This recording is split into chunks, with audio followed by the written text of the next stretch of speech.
আমন্ত্রিত ওলামা একরাম, মেহমান রমিন,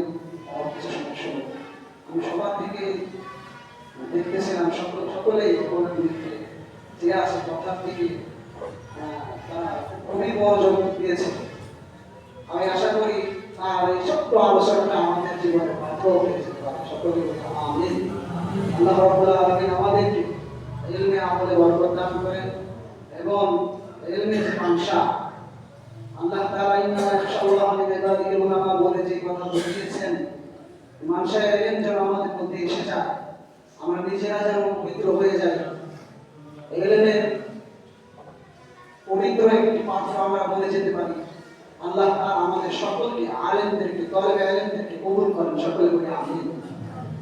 আজকে আমাদের আলোচ্য বিষয় ছিল এটাই, কওমি মাদ্রাসার গুরুত্ব কি, প্রয়োজনীয়তা কি, তার সংক্ষিপ্ত আলোচনা থেকে ফুটে উঠেছে।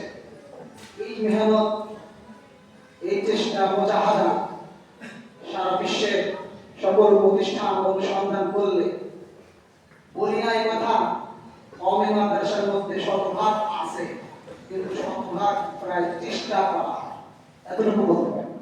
যার ফলাফল কওমি মাদ্রাসা থেকে বেশিরভাগ আলেম আল্লাহী হয়ে থাকে অন্যান্য প্রতিষ্ঠানের তুলনায়। অন্যান্য প্রতিষ্ঠান যদি আমরা লক্ষ্য করি, সেখান থেকে শতভাগের হয়তো 5 ভাগ 10 ভাগ আলেমের হয়েছে, সুন্নতের উপর আমলকারীদের হয়েছে, দ্বীনের উপর চলনেওয়ালাদের হয়েছে। কিন্তু আমরা বাংলাদেশ সহ বিশ্বের বিভিন্ন প্রান্তে, বিভিন্ন রাষ্ট্রে লক্ষ্য করে দেখতে পাই, কওমি মাদ্রাসা শিক্ষা সিলেবাস এবং কওমি মাদ্রাসা শিক্ষা ব্যবস্থায় যে তরিকায়, যে পদ্ধতিতে শিক্ষা দেওয়া হয়, তার ইন্টারনেটের ব্যবস্থা এখানে যে পদ্ধতিতে রয়েছে, মোটামুটি এখান থেকে খুব কম সংখ্যক ছাত্রই শিখতে পারে।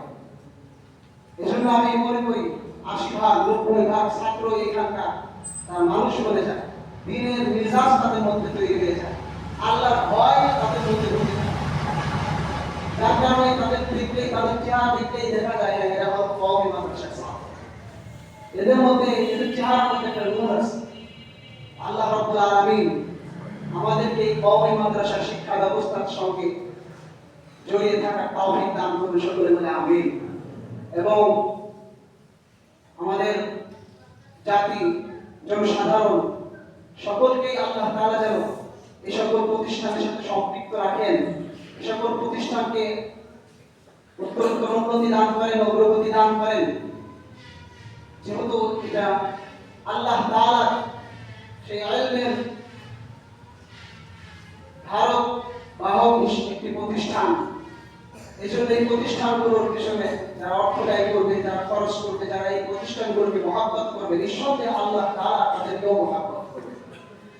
এজন্য আল্লাহ রাব্বুল আলামিন সর্বোপরি আমাদেরকে যেন কওমি মাদ্রাসার গুরুত্ব, প্রয়োজনীয়তা বুঝে নিজেদেরকেও এই সকল মাদ্রাসায় পড়ানো এবং এই মাদ্রাসার সঙ্গে সম্পর্ক রেখে আর্থিক সহায়তা, বুদ্ধি পরামর্শ দিয়ে সার্বিকভাবে আমাদেরকে লেগে থাকা তৌফিক দান করেন। সকলে বলে আমিন। আলহামদুলিল্লাহি রাব্বিল আলামিন।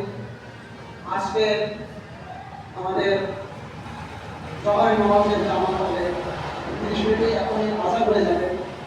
এখানে যারা উপস্থিত হয়েছে হযরত ওলামা একরাম এবং আমন্ত্রিত অতিথিবৃন্দ, সকলকে আমাদের অন্তঃস্থল থেকে, আমাদের মাদ্রাসার পক্ষ থেকে, আমাদের হযরত মোহাম্মদ সাহেব হুজুরের পক্ষ থেকে গভীরভাবে শ্রদ্ধা জানাচ্ছি, শুকরিয়া জ্ঞাপন করছি, কৃতজ্ঞতা প্রকাশ করছি আপনাদেরকে যে আপনাদের মূল্যবান সময় ব্যয় করে আমাদের এই প্রতিষ্ঠানের এই আহ্বানে আপনারা সাড়া দিয়ে উপস্থিত হয়েছেন। আল্লাহ রাব্বুল আলামিন আপনাদেরকে এই সময়ের মধ্যে, এই সময় দেওয়ার কারণে আল্লাহ তাআলা আপনাদের জীবনে মালে বরকত দান করেন, হায়াতে বরকত দান করেন। আল্লাহ তাআলা কবুল করেন। সকলে বলে আমিন।